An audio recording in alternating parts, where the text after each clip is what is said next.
Hi అండి, అందరికీ నమస్కారం. నేను మీ హరి విశ్వనాథ్, ఎఫ్టీపీ న్యూస్.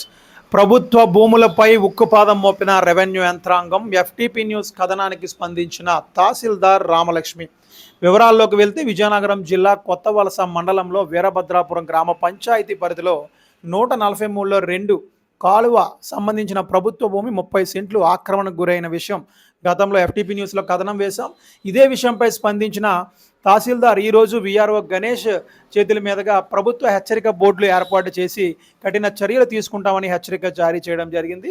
దీంతో పాటు తుమకాపల్లి గ్రామంలో 99లో 2, 3 సర్వే నెంబర్లో కూడా కొంతమంది ఆక్రమణదారులు ఆక్రమించడంతో దీనిపై కూడా ఉక్కుపాదం మోపి హెచ్చరిక బోర్డులు ఏర్పాటు చేసి వాళ్ళకు కూడా కఠిన చర్యలు తీసుకుంటాం అని చెప్తూ, ఎవరైనా ప్రభుత్వ భూముల విషయంలో ఆక్రమణలకు గురైతే కఠిన చర్యలు తీసుకొని వాళ్ళకి తగిన బుద్ధి చెప్తామని తహసీల్దార్ రామలక్ష్మి ఎఫ్టీపీ న్యూస్ ముఖంగా హెచ్చరిక జారీ చేయడం జరిగింది. చూస్తూనే ఉండండి ఎఫ్టీపీ న్యూస్. మరిన్ని వివరాలతో మీ ముందుంటా.